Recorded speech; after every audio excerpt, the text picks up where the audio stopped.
നിങ്ങൾ സാഹസികത ഇഷ്ടപ്പെടുന്ന ആളാണോ? ദുരൂഹത നിറഞ്ഞ സ്ഥലങ്ങൾ സന്ദർശിക്കുവാൻ തൽപരനാണോ? എങ്കിൽ മെക്സിക്കോ സിറ്റിയുടെ തെക്കുഭാഗത്തുള്ള സോജിമിൽക്ക വിനോദസഞ്ചാര കേന്ദ്രത്തിലേക്ക് യാത്ര പോകാം.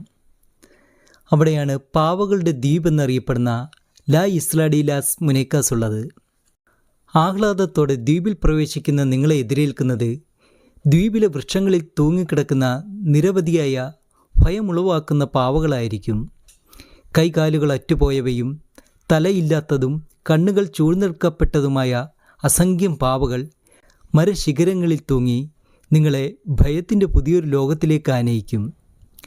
ആ പാവകൾക്ക് നിങ്ങളോടൊരു കഥ പറയുവാനുണ്ട്. ദ്വീപ് വിട്ടുപോകുവാൻ മടിച്ച ഒരു പെൺകുട്ടിയുടെ ആത്മാവിൻ്റെ കഥ. മരണത്തിലേക്ക് മുങ്ങിത്താഴ്ന്ന പെൺകുട്ടിയെ രക്ഷിക്കുവാൻ കഴിയാതെ വന്നപ്പോൾ അവളുടെ ആത്മാവിന് കാവൽക്കാരനായ ദ്വീപിൻ്റെ പരിപാലകൻ്റെ വിസ്മയപ്പെടുത്തുന്ന കഥ.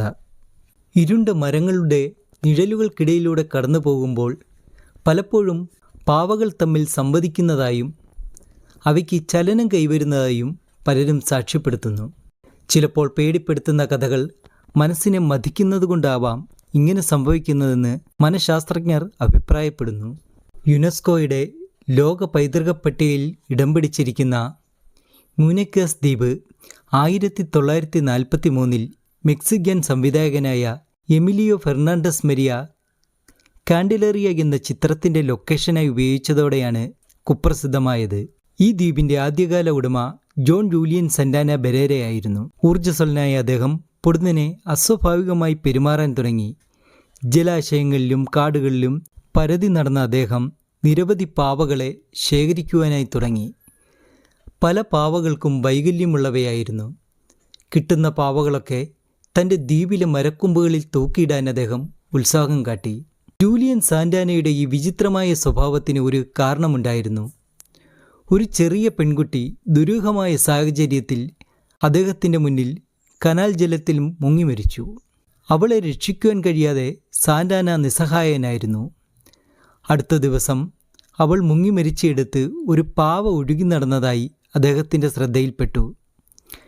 ആ പെൺകുട്ടിയോടുള്ള ആദരസൂചകമായി സാന്റാന ആ പാവയെ പെൺകുട്ടി അടക്കിയ സ്ഥലത്തെ മരശിഖരത്തിൽ തൂക്കിയിട്ടു.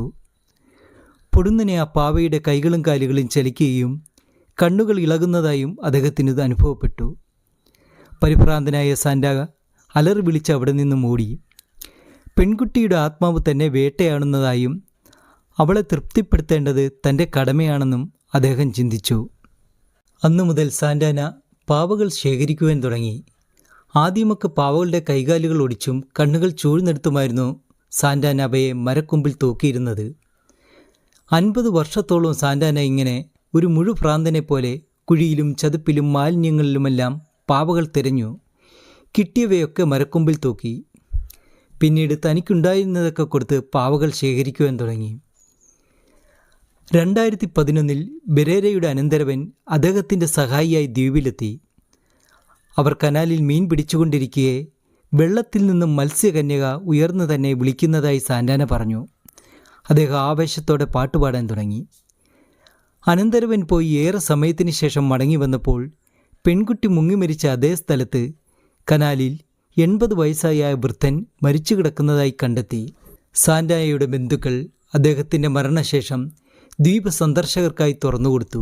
ദ്വീപിൽ പ്രവേശിച്ച പല സന്ദർശകരും പാവകൾക്ക് ചലനമുള്ളതായും അവ പരസ്പരം സംസാരിക്കുന്നതായും അവകാശപ്പെട്ടു തുടങ്ങി. 100 കണക്കിന് പാവകളെ കൂടാതെ 3 കുടിലുകളും ഒരു ചെറിയ മ്യൂസിയവും ദ്വീപിൽ സജ്ജീകരിച്ചിട്ടുണ്ട്. സാന്റ ഉറങ്ങിയ ഒറ്റമുറി കുടിലിൽ അയാൾ ആദ്യമായി ശേഖരിച്ച ബെറേറ പാവയും അവൻ്റെ പ്രിയപ്പെട്ട പാവയായ അഗസ്റ്റിനെയും പ്രദർശിപ്പിച്ചിരിക്കുന്നു. ചെറിയ മ്യൂസിയത്തിൽ ദ്വീപിനെക്കുറിച്ചും സാന്റ ബെറേറയെക്കുറിച്ചും പ്രാദേശിക പത്രങ്ങളിൽ വന്ന വിവരണങ്ങൾ സൂക്ഷിച്ചിട്ടുണ്ട്. യുനെസ്കോ ലോക പൈതൃക പട്ടികയിൽപ്പെടുത്തിയ ദ്വീപിൽ ബോട്ട് മാർഗം സന്ദർശകർക്ക് പ്രവേശിക്കാം. ഭയം കാരണം പലരും ഈ ദൗത്യത്തിന് മുതിരാറില്ല. എന്നാൽ ഇവിടെ എത്തുന്ന സന്ദർശകരിൽ പലരും വഴിപാടായി പാവകൾ മരങ്ങളിൽ തൂക്കുന്ന ചടങ്ങ് നിർവഹിച്ചു പോരുന്നു. നിങ്ങൾ സാഹസികനാണെങ്കിൽ, ആത്മാക്കളിലും ഐതിഹ്യങ്ങളിലും തൽപരനുമാണെങ്കിൽ തീർച്ചയായും ജീവിതത്തിൽ ഒരിക്കലെങ്കിലും പാവദ്വീപ് സന്ദർശിക്കണം. വീഡിയോ ഇഷ്ടമായെങ്കിൽ ലൈക്ക് രേഖപ്പെടുത്തുക.